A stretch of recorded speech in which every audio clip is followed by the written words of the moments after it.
总而言之，就是纣王津液，肺里面的津液没有了，好，这叫做肺痿。好，所以你随时要保持肺里面要有津液。好，这是中医的观念。那你如何去看脉呢？寸口的脉就是阳脉，就是胸腔的脉，胸阳的脉。好，非常的肃是代表很热。好，其人有咳嗽，口中凡有浊唾言沫，这就是肺痿的病。好，所以肺痿的病呢，吐出来的痰呢是浓痰，好，比较浓痰，好，这个不会很稀，比较黄浊，好，这是肺里面太热，好，太热造成这样子。那这个痿症的来源呢？好，痿了。经方和温病派呢不太一样。如果说有一个病人呢，原来只是咳嗽，可是呢碰到温病派很喜欢说阴虚，对不对？你把咳嗽当阴虚来治，开了滋阴的药一下去以后，造成肺痿。好，所以肺痿是可以制造出来的。好，所以你哪天这个人生乏味，你觉得这个太无聊了哈，你有咳嗽，你找温病就看看，到头来就是变成肺痿。好，那就是这种情形。所以这个滋阴的药不要用它，好，不要用它。这个肺痿之病呢，口中呢就是有燥咳，不断的一直咳嗽，胸腔隐隐作痛。这个隐隐痛很重要。临床上你在看病人有肺癌的时候，癌症出现的时候，我们定义为阴实，肺是阴嘛，里面有实。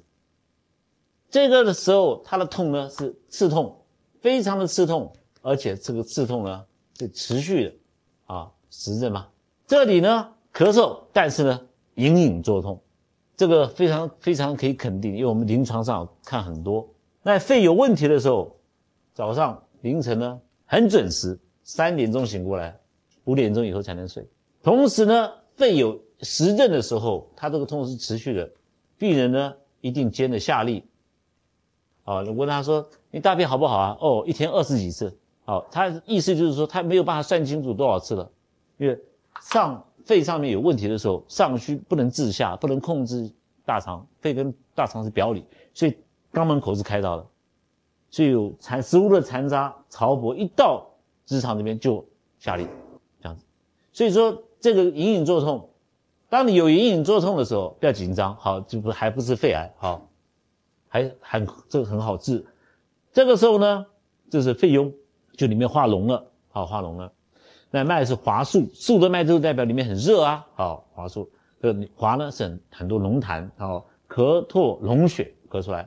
脉数虚者为肺痿，数虚就是虚热，好，因为里面津液不够了，产生就是虚产生的热就是肺痿。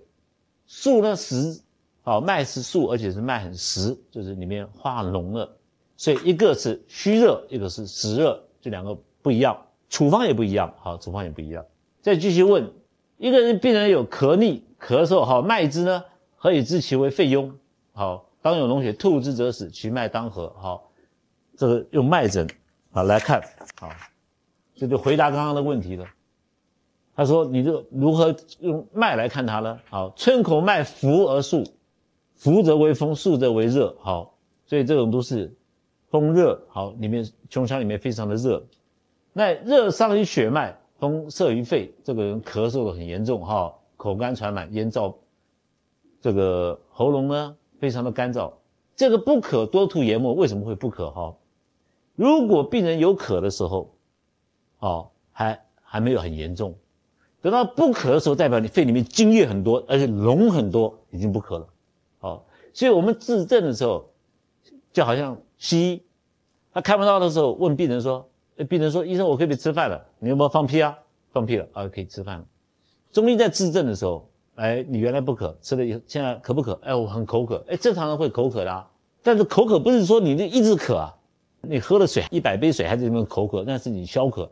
可是呢，原来不渴，你要治到渴，是病情在好转的中间。好，这时候里面有化脓了，常常会震寒。化脓出现的时候，反而会怕冷，为什么？因为阳往外走了，里面寒，好，反而会冷。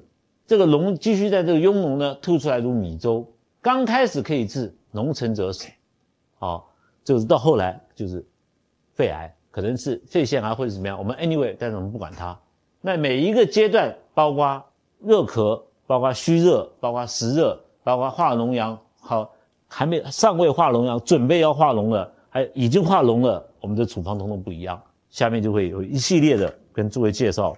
好，那到了吐乳米粥的时候，看到吐乳这个痰一咳出来，就好像稀饭，真的像稀饭了。还有可以看到一粒一粒的白汁在里面，就好像稀饭一样。好，那你说老师这个是这个脓成则死，那就死掉了。好，你不能你说那死掉就把他赶出去也不行啊，啊，还是要开处方。好，还是要开处方。一个人呢上气就是呼吸很短，好，脸是肿到的，奸习。大家记不记得？好，你看其脉浮大不治，好，一加力尤甚，这个是什么？哈，里面已经急虚了。大家在念《伤寒论》的时候，少阴篇，少阴篇里面呢有提到一个条辩，席高则死。好，少阴篇有提到肩膀肩席，就是要呼吸哈，要肩膀要动来动去，想尽办法把肺打开来，然后才能呼一口气，就是席高，这个很危险。